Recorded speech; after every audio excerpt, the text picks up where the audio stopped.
Gravando, senhor presidente. Muito obrigado, Jailson. Muito bom dia a todos. Hoje é dia 10 de setembro de 2025. Estamos iniciando a sessão de julgamento da Terceira Câmara Julgadora do Tribunal de Impostos e Taxas do Estado de São Paulo.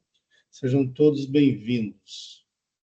Hoje nós vamos iniciar pelo processo da Ambev.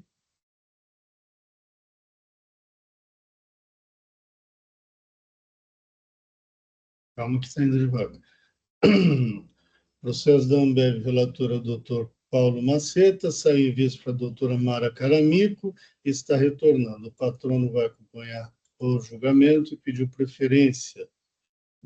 Mais uma vez, doutor Luiz Carlos, bom dia. Podemos iniciar? Doutor Paulo? Eu? Sim. Vamos fazer a leitura do seu processo. Tá ótimo. Ambev. Desculpa-me aqui. São 7 infrações, só que 6 foram pagas, restando somente o item 7, que é deixar de pagar o ICMS, referente a operações de saída tributadas, consideradas pelo contribuinte sem amparo legal como não tributadas, remessas para depósito fechado, armazém geral, conforme se comprova pelas cópias dos documentos. Só que o destinatário, a empresa Begur, encontrava-se em situação fiscal irregular junto ao CADESP para operar como armazém geral. Essa é a acusação, presidente. Perfeito. Se o senhor quiser passar a leitura do voto, doutor Luiz, o senhor já fez a sustentação oral, confirma? Perfeito. Se quiser passar a leitura, um resumo do voto, fique à vontade, Paulo. Olha, eu vou passar bem rapidamente, para não, até porque tem pontos que são controvertidos pela Mara, mas é um ponto específico, né? Quanto ao recurso de ofício, eu considero que ele não deve ser provido e mantendo decisão recorrida, né? Quanto ao recurso ordinário, a autuada alega que a capitulação do item 7 é genérica, eu entendo que não é, e que ele tem todos os elementos dispostos no 142 do CTN, então não é genérica. Quanto ao armazém geral, a Begur, eu entendo que a Begur não tem no CADESP dela a informação que é um armazém geral sem matrícula na JUSESP. Tem diversas consultas tributárias que eu cito aqui, eu cito 4, que informam que é necessário esse cadastro. Também não há provas nos autos da regularidade da empresa destinatária, como armazém geral. Entendo que a alegação da autuada, nesse caso, não deve ser acatada. Cabe destacar, frente à autuada citar esse recurso ordinário ADC 49, que está o normativo verso sobre a transferência de mercadorias entre estabelecimentos do mesmo titular, o que não ocorre no presente caso. E também estou aplicando a súmula 13, que considera que é legítima a atualização do valor básico da multa, e por fim, quanto à confiscatoriedade da multa alegada pela autuada, entendo que não deve prosperar tal alegação, porque a multa é calculada é amparada por norma válida, vigente e eficaz, a gente não pode afastar. Então, eu vou conhecer do recurso de ofício negar provimento e conhecer do recurso ordinário também negar provimento. Sim, de uma maneira bem rápida, presidente. Muito obrigado, doutor Paulo. Doutora Mara, por favor, sua preferência, sua vista. No caso, eu pedi vista porque eu discordo dessa posição. Na verdade, não é que eu discordo, eu estou adotando a posição do TJSP, principalmente depois da DC 49. Eu estou lendo na transversal, tá? Assim fica mais fácil. Eu junto duas jurisprudências do TJ recentes, de 2025, que diz que justamente que é o caso aqui, que o contribuinte foi autuado por não ter recolhido ICMS na operação de remessa e retorno de mercadoria ao armazém geral, operação não tributada, observância do artigo 7º, inciso 3 do RICMES, ausência do registro da depositária como armazém geral na JUSESP e no CADESP, não configura por si só fato gerador do ICMS, comprovação da remessa e do retorno das mercadorias ao estabelecimento da autora, inexistência de transferência de propriedade dos bens armazenados, ilegalidade da autuação, precedente, sentença de procedência mantida. Então, por esse motivo, como o TJ tem se manifestado que não existe transferência de propriedade a justificar a ocorrência do fato gerador, por esse motivo, eu cancelo a autuação, embora tenha sempre julgado que eu entenda que o armazém geral tem que ter cadastro na JUSESP, é um procedimento todo específico, mas a minha posição é superada pelo Tribunal de Justiça hoje em dia. Então, eu estou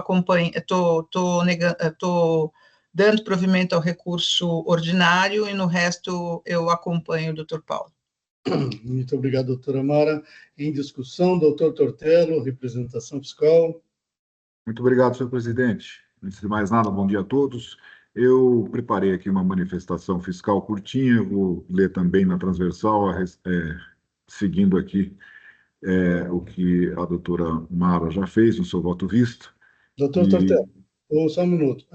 Vou pedir para a doutora Mara e o doutor Paulo registrarem os votos, para o doutor Tortello pedir para juntar a preferência. Belmar, faz um favor para mim. Você reabre para mim o meu voto, porque eu esqueci de votar no recurso de ofício. Registrar o recurso de ofício. Só ficou registrado o recurso ordinário. Habilitar a edição. Obrigada. Doutor Tortello, vê se você consegue pedir já a preferência antes de você. Preferência na manifestação, né? Não, ainda não consigo. Só depois que doutor Paulo, o senhor já pode confirmar o seu voto, que aí abre a possibilidade do doutor Tortello inserir a manifestação. Agora já sim. Está confirmado. Muito obrigado, doutor Tortello, concedido. Vamos à leitura. Tá bem. Prefere que eu grave primeiro a manifestação ou posso falar, depois gravo? Tanto faz. Fique à Então, vontade. vamos gravar, assim vocês eventualmente podem acompanhar rapidamente. Só recortar e colar aqui.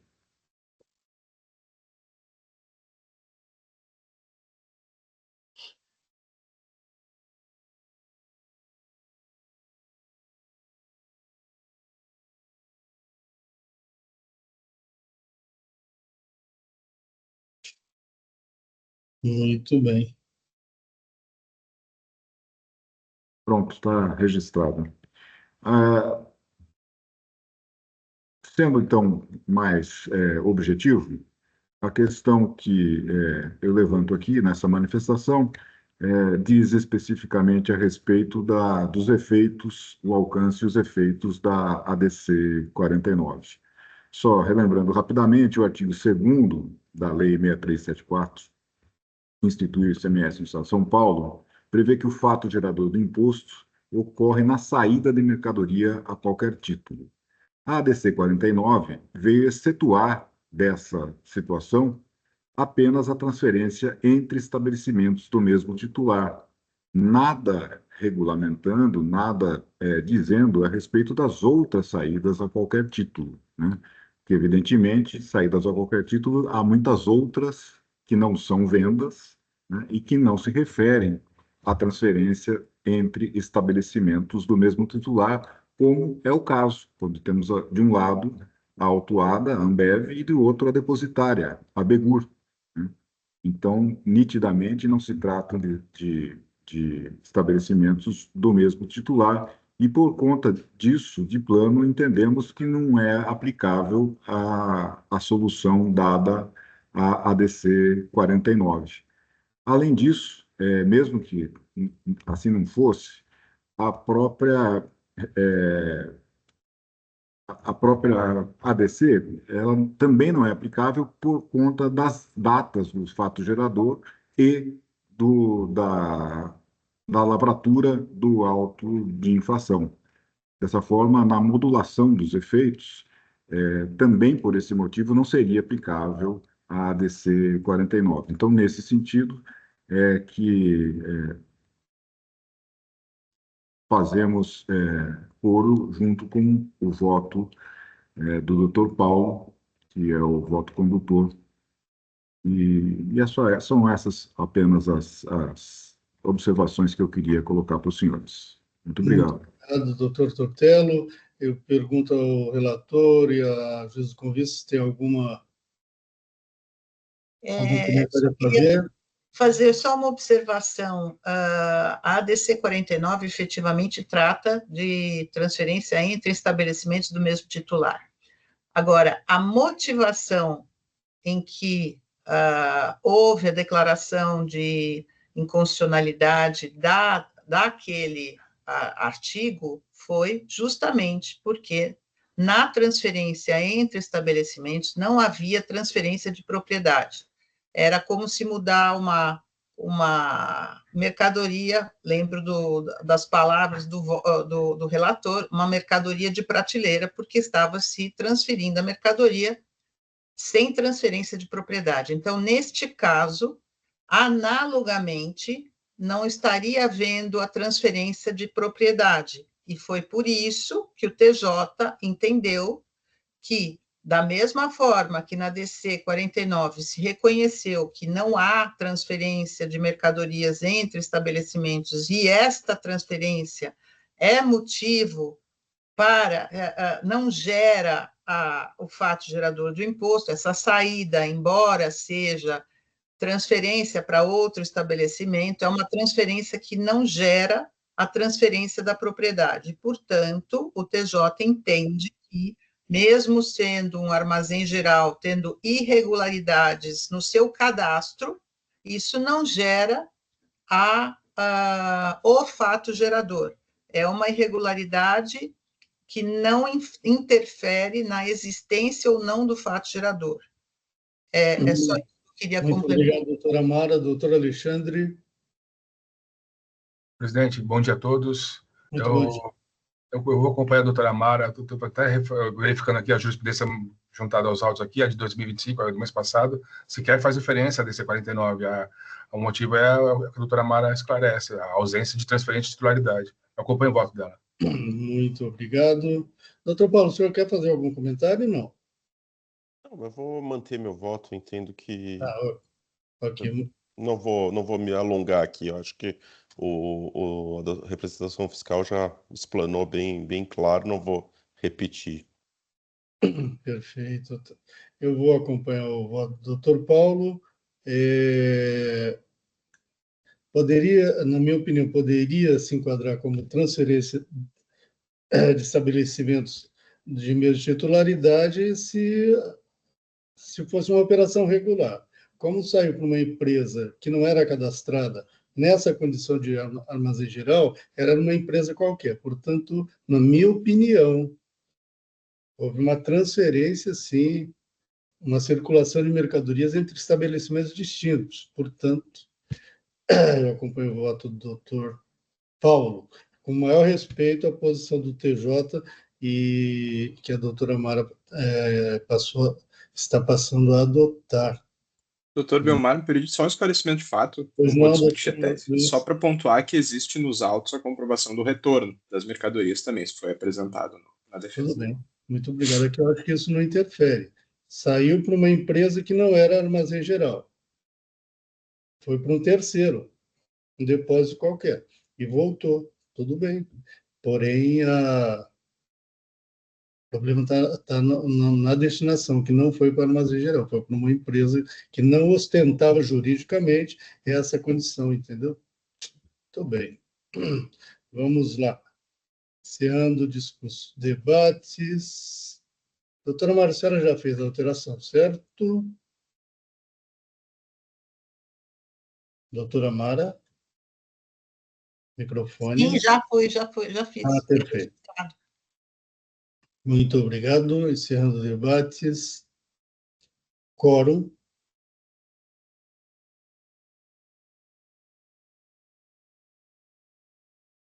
Em votação.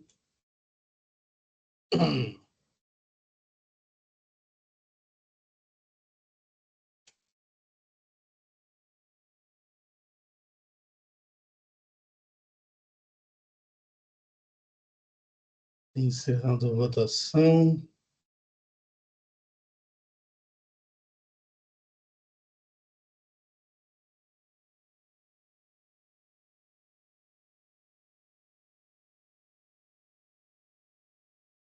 Recurso ordinário conhecido, não provido, recurso de ofício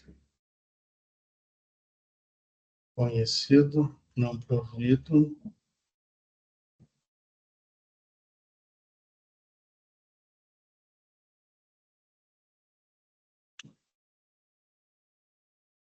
prevaleceu o voto do relator, encerrando o julgamento. Muito bem, doutor Luiz Carlos. Então, foi negado provimento tanto ao recurso de ofício quanto ao recurso ordinário, prevalecendo o voto do relator pelo desempate, ok?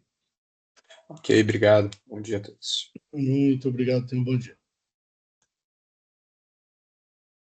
Próximo processo, cadê o doutor Wagner? Doutor Wagner saiu? Ah, não, está aqui. Doutor Wagner, doutora Renata, qual dos dois? Doutor Wagner, apareceu. Vamos lá.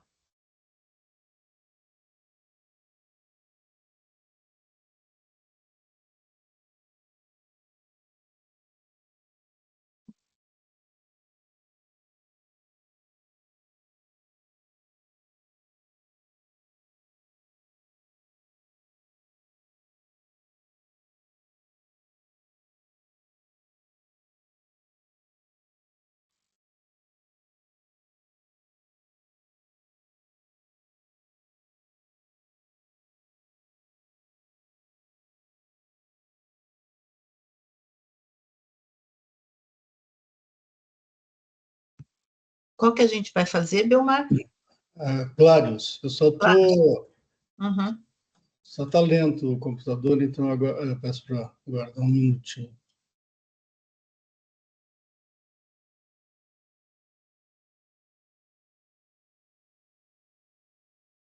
Muito bem, doutor Wagner, seja bem-vindo mais uma vez, bom dia. Posso fazer um resumo ou o senhor quer a leitura do relatório? Não, um resumo é suficiente, Resumo, senhor presidente. Okay. Muito obrigado. Então, o auto de infração foi lavrado com 13 autos, com 13 itens, a maioria foi liquidado, a decisão ACO julgou improcedente o item 2 dos remanescentes, né? A decisão ACO julgou improcedente o item 2 e procedentes os itens 5, 6 e 7.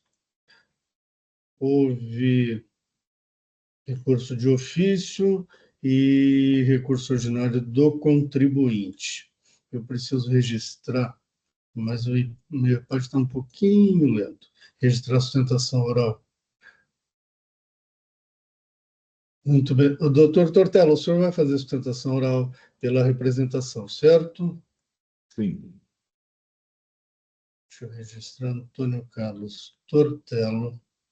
Seu RG termina com 10, né?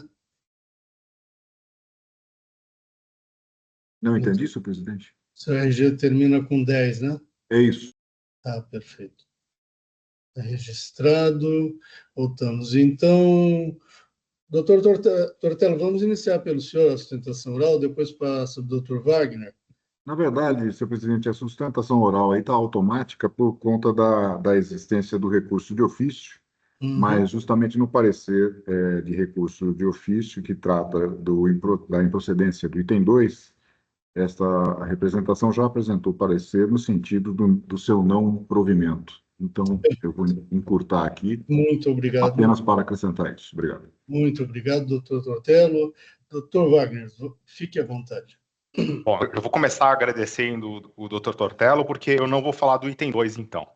O item 2 chega para Vossa Senhorias através de recurso de ofício e, de fato, o parecer da representação, a decisão, a manifestação fiscal foi pelo cancelamento desse item. Vamos então aos itens 5, 6 e 7 que chegam a julgamento para Vossas Senhorias através do nosso recurso ordinário e que vão tratar de creditamento de CMS. O item 5 e 6, eles tratam de creditamento sobre serviços de transportes tomados pela recorrente.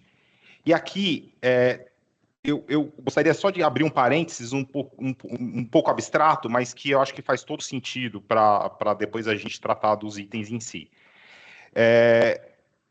Que é a noção de que vem dos artigos 20 e 21 da lei complementar, que são reproduzidos na legislação estadual, no regulamento do ICMS, que eu tomo crédito, parece óbvio isso que eu vou falar, mas precisa ser dito. Eu tomo crédito sobre entradas e serviços tomados.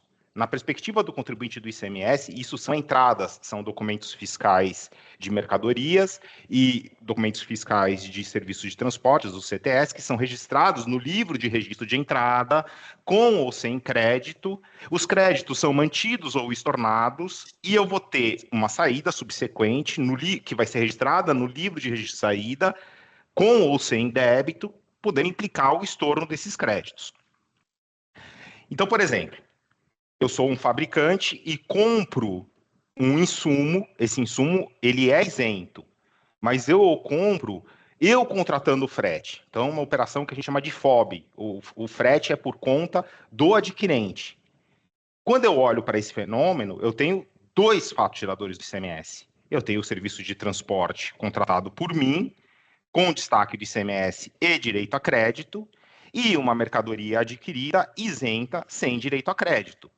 Se eu faço uma saída subsequente de uma mercadoria tributada, eu mantenho o crédito daquele serviço de transporte tomado e já não tinha crédito do insumo isento. Se a saída é isenta, eu estorno o crédito do frete. Por outro lado, se eu vendo uma mercadoria com condição CIF, em que eu, vendedor, sou o tomador do transporte, eu tenho uma entrada, que é o recebimento do serviço de transporte, que vai para o meu livro de registro de entrada, com crédito do imposto, e se essa saída é tributada, eu mantenho esse crédito. Se essa saída é isenta, eu não posso ter esse crédito, exceto se essa isenção for daquelas que permite a manutenção do crédito. Dito isso, vamos para o item 2. A Clarios, ela é fabricante de baterias automotivas. A gente traz isso no nosso recurso, tá? Existe toda uma disciplina da logística reversa que é imposta pela legislação ambiental, nível nacional, nível estadual, que essas baterias precisam voltar para o fabricante. Mas esse retorno não se dá apenas por conta da legislação ambiental. Ela se dá porque a bateria usada é um dos principais insumos para a indústria de baterias. Por quê? Porque é a forma mais barata de se obter chumbo. Então, quando a Clarios busca as baterias inservíveis, ela está indo buscar o seu insumo junto ao seu fornecedor. No caso, as milhares de autoelétricas espalhadas pelo Brasil. E quando ela contrata o frete para ir buscar esse insumo, ela está contratando o frete FOB, ela está fazendo uma operação FOB para trazer esse insumo, bateria inservível, que entra no processo produtivo, retira o chumbo, faz a fundição, prepara a nova liga de chumbo, aplica numa nova bateria e sai uma bateria tributada. Pois bem, a bateria inservível, justamente acho que procurando uma aderência às preocupações ambientais, ela é isenta do ICMS, tem um convênio, ela é isenta. Esse frete que traz a bateria inservível para a Clarios, para a fabricante de baterias, é tributado. E a saída subsequente qual que é? É da bateria inservível que entrou para entrar no processo produtivo? Não, é da bateria nova, que vai ser fabricada e vai ser objeto de uma saída subsequente tributada. Então, nós entendemos que houve um equívoco de se entender que não há direito ao crédito desse transporte da bateria inservível que vem para a recorrente, por entender que a saída subsequente, que a operação aqui é essa da bateria inservível isenta. Não, não é. Esse é o insumo isento que foi buscado. No caso aqui, vai ser reciclado, mas pela própria Clarios. Ou seja, o processo produtivo dela engloba a reciclagem para uma operação seguinte tributada. Então, nesse caso, nós pedimos aqui a revisão da autuação em relação ao item 2 por conta disso. No item 5, é o transporte CIF aqui. Aqui é a Clarios, ela contratou, ela recebeu um serviço de transporte para entregar uma bateria aonde? Na Zona Franca de Manaus. É isento? É isento. Poderia implicar o estorno do crédito? Poderia, mas não implica, porque o parágrafo 16 do artigo 84 do anexo 1 diz que essa isenção é daquelas que se mantém o crédito. Então, sendo esse serviço recebido pela Clarios, registrada no seu livro de registro de entrada, com crédito do ICMS, vinculada a uma saída, objeto de um documento fiscal, que é registrado no livro de registro de saída, sem débito do ICMS, com isenção, mas com direito à manutenção, aqui também o crédito deve ser mantido. E por esses motivos, a gente pede o cancelamento dos itens 5 e 6. Item 7. O item 7 é glosa de crédito do ativo por se entender que os itens eram de uso e consumo. E a nossa linha de defesa aqui, ela parte da seguinte premissa, que o conceito, que aliás é a premissa que está lá na decisão normativa CAT 2 de 2000, desde lá de trás, que o conceito de um bem do ativo imobilizado é um conceito de direito privado. Vem lá da lei da sociedade anônima, os pronunciamentos do Comitê Contábil, CPC 27, que basicamente vai olhar para qual é a finalidade e a vida útil do bem. Então, quando se glosa um crédito do ativo por dizer que ele é um item de uso e consumo, isso é um atalho indevido, porque o que define se é um ativo é a forma como ele é utilizado e a sua vida útil. E nós trazemos lá a demonstração, garra de robô, a porta da sala de cura, que é um equipamento onde o chumbo precisa ser curado para ir para a bateria. Enfim, são diversos itens que, pela sua vida útil e pela sua aplicação, são conceitualmente como itens do ativo imobilizado. Indiscutivelmente. O que a gente pode discutir aqui é se eles são alheios ou não à atividade da empresa. Aí sim. Agora, eu não posso pegar esse atalho de dizer que um item do ativo é uso e consumo para glosar o crédito. Eu tenho que olhar se à luz da legislação privada, de direito privado, ele é um bem do ativo ou não, ele é. Aí eu vou para o segundo requisito. O uso dele é alheio à atividade ou não? E aqui a gente entende que fizemos a demonstração de que os itens não são alheios.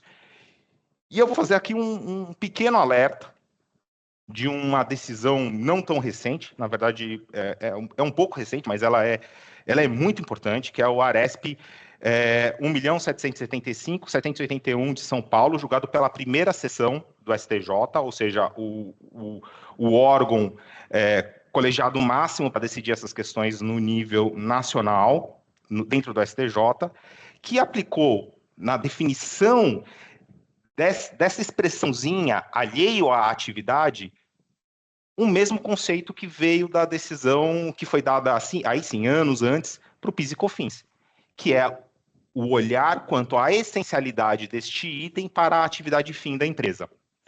É uma mudança de paradigma que precisamos estar atentos. Acredito eu que aqui, no nosso caso, nem precisamos chegar tão longe, porque demonstramos a máquina de solda, é o robô que manuseia o chumbo, porque dentro do processo produtivo, a sala de cura, enfim, são bens do ativo e que, portanto, deve ser mantido o crédito, observada a disciplina que foi observada, 1,48avos, controlado pelo CIAP e tudo mais. Com isso, senhores, pedimos, então, provimento ao nosso recurso para cancelamento dos itens 5, 6 e 7 e o desprovimento do recurso de ofício para manter o cancelamento do item 2. Muito obrigado. Muito obrigado, doutor Wagner. Eu não tenho questionamentos. Representação fiscal, algum questionamento ao patrono? Também nada a acrescentar, nada a questionar. Muito obrigado. Doutora Amara? Nada a acrescentar. Muito obrigado. Doutor Alexandre? Também não, presidente. Muito obrigado. Doutor Paulo? Nenhum questionamento, presidente. Muito obrigado. Eu vou passar ao voto. Doutor Wagner, eu vou fazer um resumo do voto também para pouparmos o nosso tempo.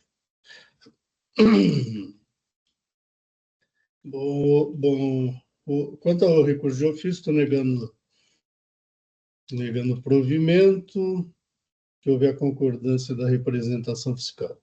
Quanto aos itens 5 e 6, que refere-se ao crédito indevido do ICMS destacado nos conhecimentos de transporte, eu estou também negando provimento e aqui adotando como fundamento a resposta à consulta tributária número 72 de 2012, que revela bem o posicionamento do fisco paulista há muito tempo, e também essa mesma resposta foi usada pelo autuante em seu relatório circunstanciado para fundamentar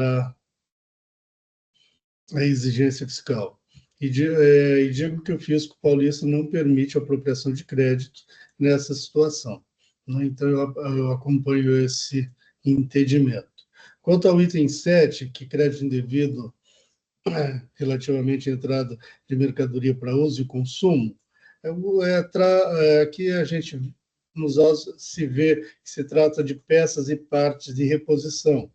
O fisco também já tem, o fisco paulista tem o entendimento também consolidado de que isso não dá direito a crédito, desde a decisão normativa CAT 1 de 2000, cujos fundamentos também adoto como fundamento.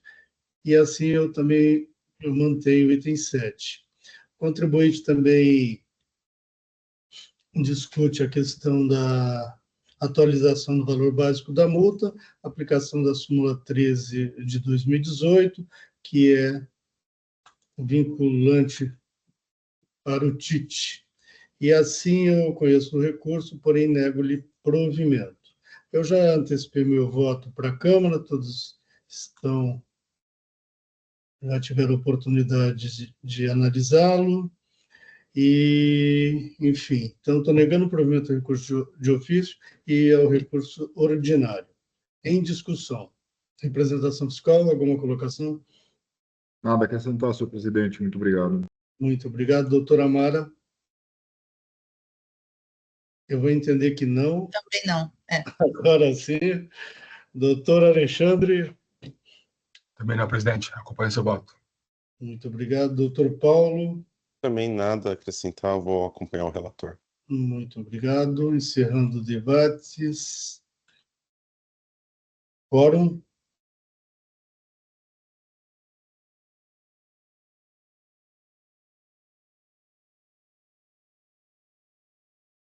Em votação.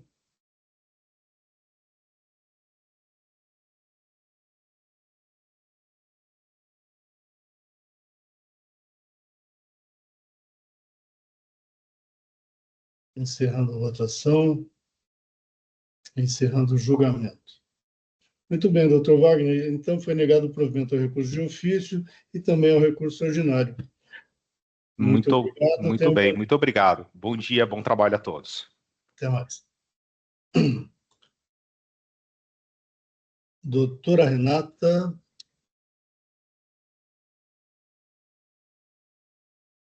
Olá, bom dia.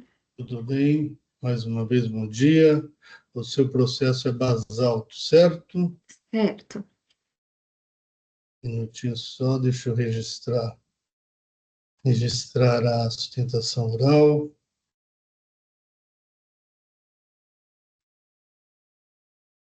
Doutora Renata, eu não... deixa eu ver se eu consigo achar só OAB, porque não aparece para mim no processo. Mas isso não tem nenhum prejuízo. Só um minuto.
Muito bem, desculpem pela demora.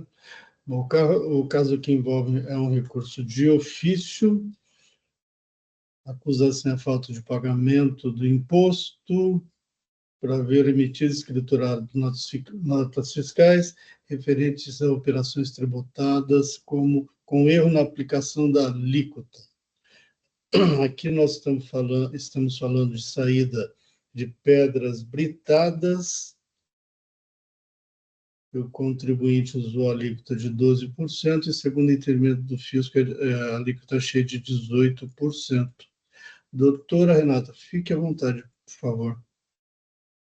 Conforme já adiantado, né, pelo senhor presidente, a fiscalização aplica o entendimento de que nas operações envolvendo pedra britada, a alíquota correta deveria ser de 18%, mas a recorrida, né, apresentou inicialmente a impugnação administrativa, demonstrando que foi aplicada a alíquota correta de 12% nos exatos termos do artigo 34, parágrafo 1º, item 5 da Lei Estadual 6.374, de 89, e do artigo 54, inciso 4, do Regulamento de ICMS, que prevê a alíquota de 12% nas operações de saída de pedra ou areia. Então, a legislação ela é categórica ao aplicar a alíquota de 12% nas operações envolvendo a saída de pedra. Ela não realiza nenhum tipo de restrição ao conteúdo semântico da pedra, no estado bruto ou in natura, conforme pretende a fiscalização. Então, acompanhando, né, essa fundamentação, foi proferida a decisão recorrida, dando provimento à impugnação, julgando improcedente o auto de infração.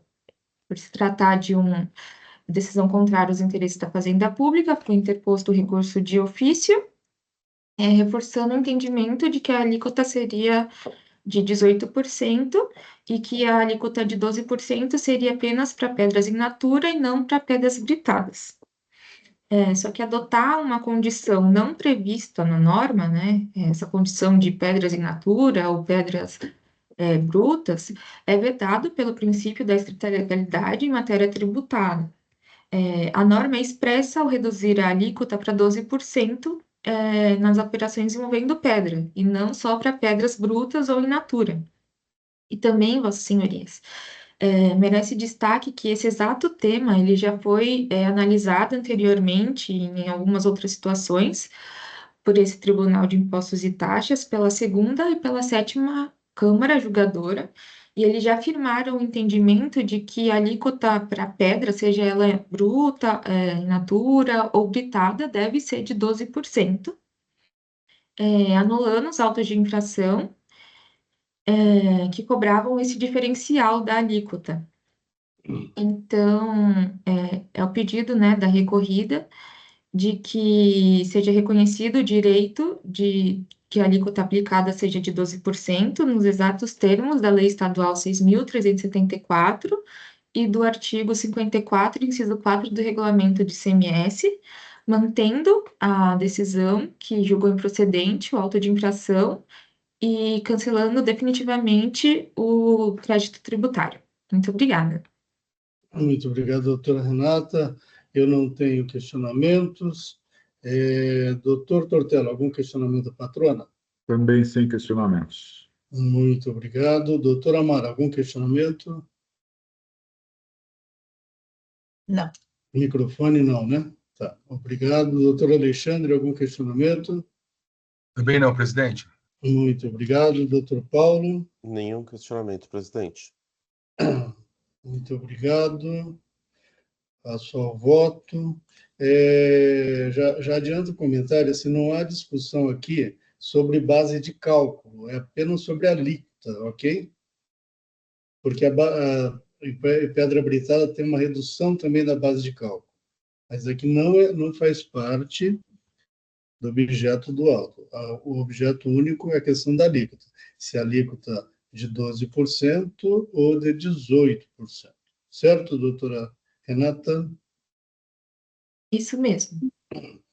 Muito obrigado. Também aqui é uma especificidade. a alíquota é 12%. Só que no meio do caminho aí, por conta da pandemia, teve um adicional de alíquota. Também não está em discussão isso, tá?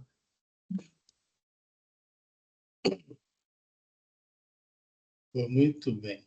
Aqui, doutor Renato, eu aplico aqui também o entendimento consolidado da Secretaria da Fazenda para casos do tipo, né? E entendo que é aplicável a alíquota de 18%, nos termos do artigo 51, inciso 1 do RICMES. Transcrevo a resposta à consulta tributária 26.810 de 2022, que trata exatamente desse caso, certo? E até indico aqui mais 3 outras respostas a consultas. E aí concluo que, forte em dispensar, é certo que nas saídas internas de pedra britada, como é o caso, o ICMS deve ser calculado a alíquota de 18%, conforme o artigo que eu já acabei de dizer, o 52, inciso do RICOS. Dado que não destacou ali o ICMS, a alíquota de 18%, incorreu na infração. O voto é bem simples, sem muita, porque a matéria também é relativamente simples. Esse foi o meu voto. A doutora Mara ela já pediu ontem para mim, quando eu divulguei o voto para todos da Câmara, ela pediu para fazer um voto de preferência, está concedido. Doutora Mara, por favor, pode Só juntar. vou juntar aqui, tá? Perfeito. Um minutinho, e eu já falo qual é a minha preferência. Na verdade, eu sigo o entendimento da decisão de primeira instância, então eu nego provimento ao recurso, por entender que a legislação não faz diferença, vamos dizer assim, quando ela fala em bruta, ela... Espera só um minutinho, deixa eu registrar aqui, que fica mais fácil. conhecido integralmente, porque fazer 2 coisas ao mesmo tempo é difícil. Falar e redigir aqui é duro. Bom, então, na verdade, eu coloquei até uma posição do TJ que fala numa análise onde ele faz da pedra britada, ele está falando, tudo bem, que de redução de base de cálculo, onde a gente já tem, onde a pedra britada já tem uma redução. Mas quando ele fala da pedra britada, ele está comparando com areia britada, e ele fala justamente que a pedra britada é simplesmente uma apresentação, a areia britada é simplesmente uma apresentação diferenciada da pedra britada, mas ela não deixa de ser pedra. Da mesma forma, eu entendo que o beneficiamento ou corte da pedra bruta não tira da pedra britada a qualificação de pedra, né? De pedra em seu estado natural. Por isso, eu nego provimento ao recurso de ofício e mantenho o cancelamento da infração.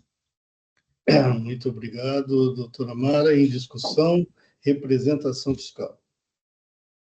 Obrigado, senhor.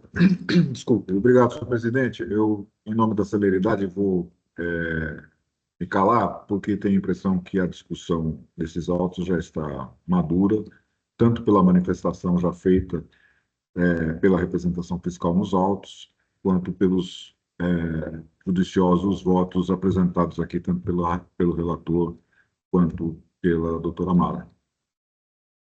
Muito obrigado, doutor Tortello. Doutor Alexandre. Presidente, eu analisei os 2 votos e eu tenho um entendimento muito parecido com o da Mara sobre esse assunto. Eu vou acompanhar o voto dela. Muito obrigado, doutor Alexandre. Doutor Paulo. Presidente, eu vou acompanhar o relator.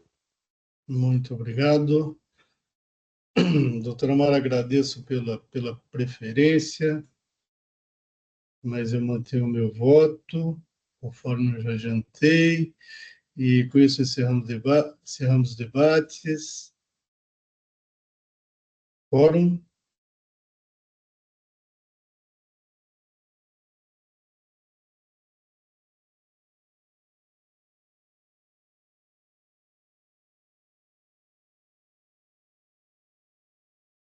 Em votação.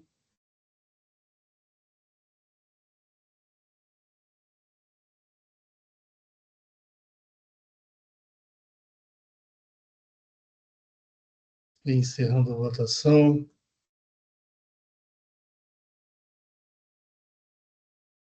Encerrando o julgamento. Não, não deu, não.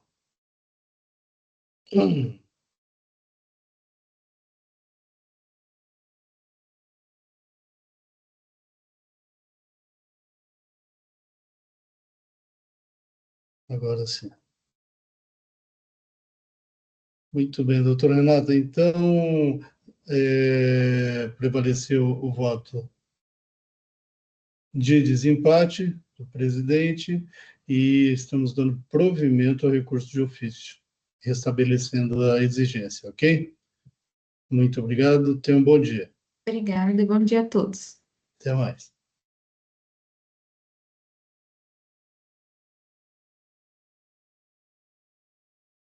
O processo da Raizen, nós vamos devolver para a próxima pauta. Certo, doutor Paulo?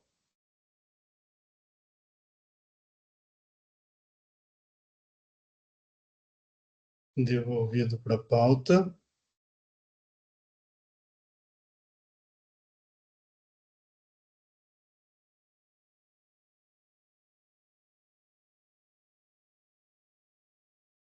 O doutor Alexandre também pediu que devolvesse o voto dele para a pauta, certo, doutor Alexandre?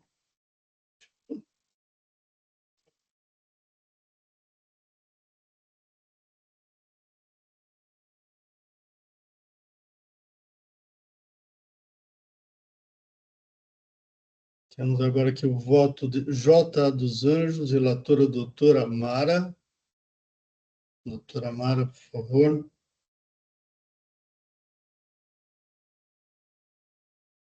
Só um minutinho, eu já também circulei o voto. Então, na verdade, deixa eu só registrar o voto. Só um minutinho, que assim fica mais fácil.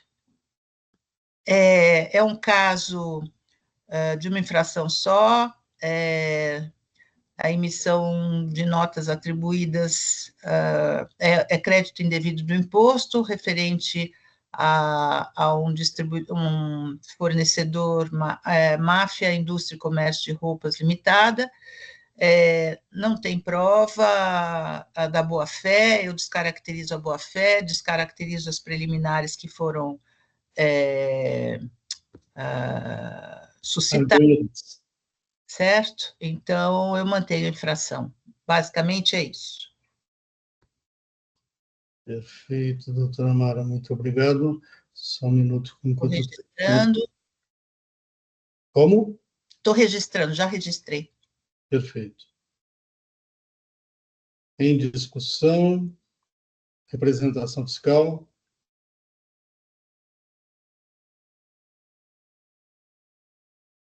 Doutor Tortello. Nada a acrescentar, senhor presidente. Muito obrigado. Doutor Alexandre. Acompanho o voto da relatora. Muito obrigado. Doutor Paulo. Vou acompanhar o voto da relatora, presidente. Muito bem, eu também acompanho o voto da relatora. Quórum.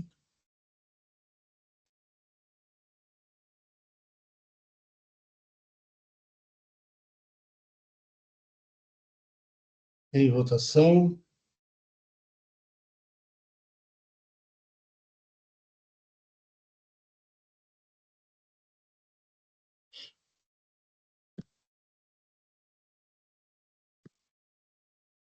Encerrando a votação. Encerrando o julgamento.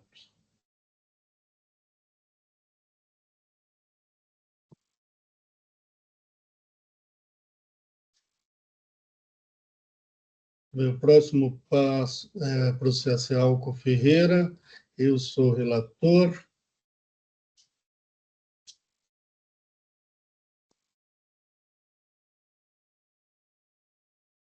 Aqui está em julgamento os itens 2, 3 e 5 do AIN, conforme eu já adiantei o voto para vocês. O item 2 é falta de pagamento, relativamente à não comprovação do internamento na SUFRAMA, na área pela SUFRAMA, Zona Franca de Manaus. 3, falta de pagamento também. Aqui são operações tributadas como não tributadas. E o 5 é o crédito indevido. O contribuinte, no item 5, ele emitiu notas fiscais de entrada, alegou que era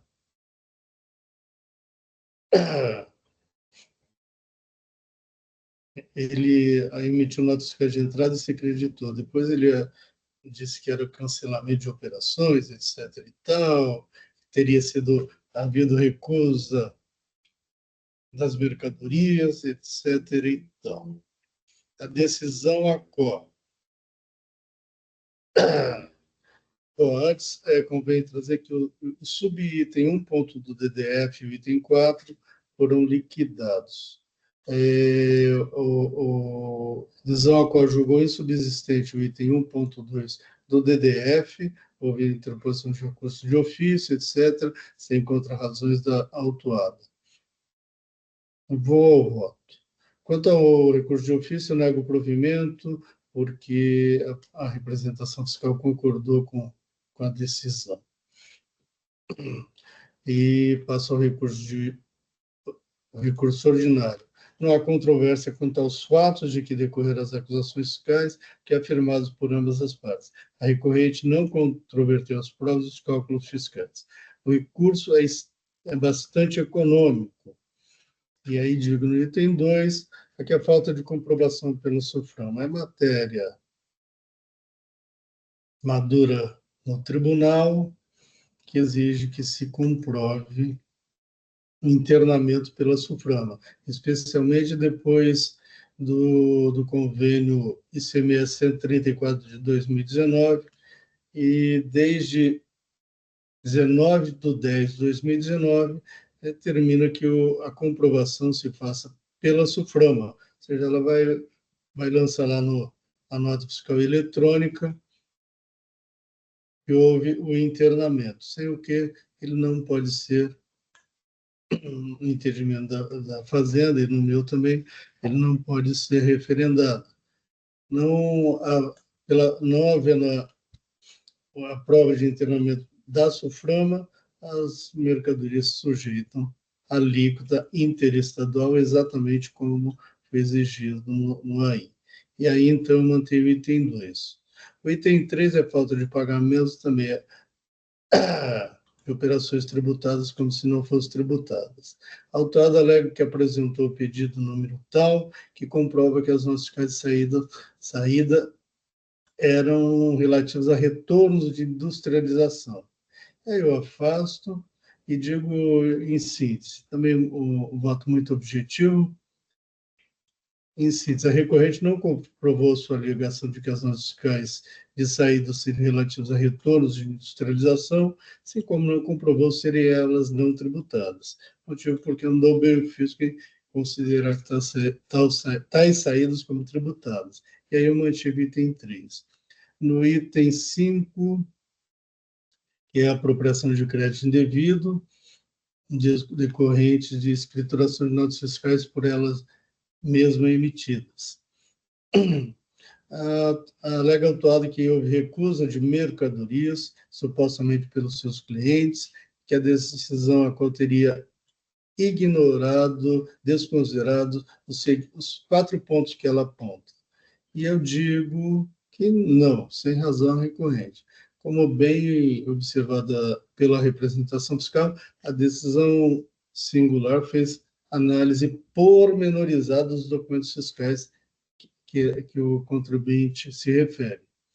E conclui dizendo que a decisão analisou detalhadamente as provas trazidas pelo autuado, porém não lhes conferiu valor probante, o que não merece reparo, pois efetivamente não se prestam a comprovar que as mercadorias foram recusadas por quem de direito, o que se reitera nessa oportunidade. motivo suficiente para se manter a exigência fiscal, dado que os créditos apropriados pela autora são baseados em notas fiscais por ela mesma, emitidas sem comprovação de sua regularidade. E assim eu manter o item 5. E aí eu indefiro o pedido subsidiário de realização de diligências para obtenção de novas provas em relação ao item 5. Aí eu trago meu conhecimento já de conhecimento de todos, e aí eu conheço do recurso ordinário, porém nego-lhe provimento. Em discussão, doutora Mara. Acompanhe seu voto. Muito obrigado. Representação fiscal. Nada a acrescentar, senhor presidente. Obrigado. Doutor Alexandre. Eu também acompanho seu voto, presidente. Obrigado, doutor Paulo. Nada a acrescentar, presidente. Eu acompanho o seu voto. Muito obrigado. Deixa eu registrar o voto.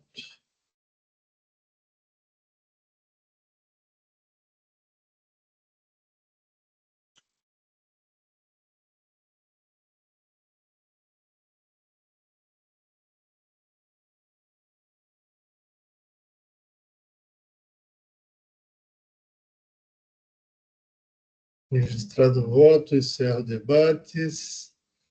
Quórum.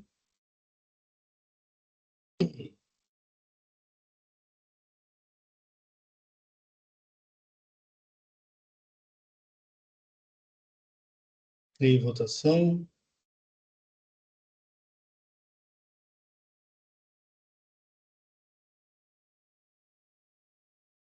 Encerrando a votação. Encerrando o julgamento.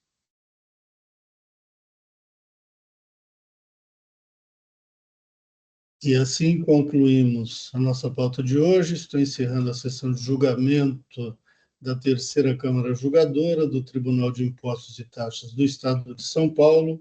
Hoje é dia 10 de setembro de 2025. Muito obrigado a todos que nos acompanharam. Até uma próxima. Tenham todos um bom dia. Doutor Jailson, podemos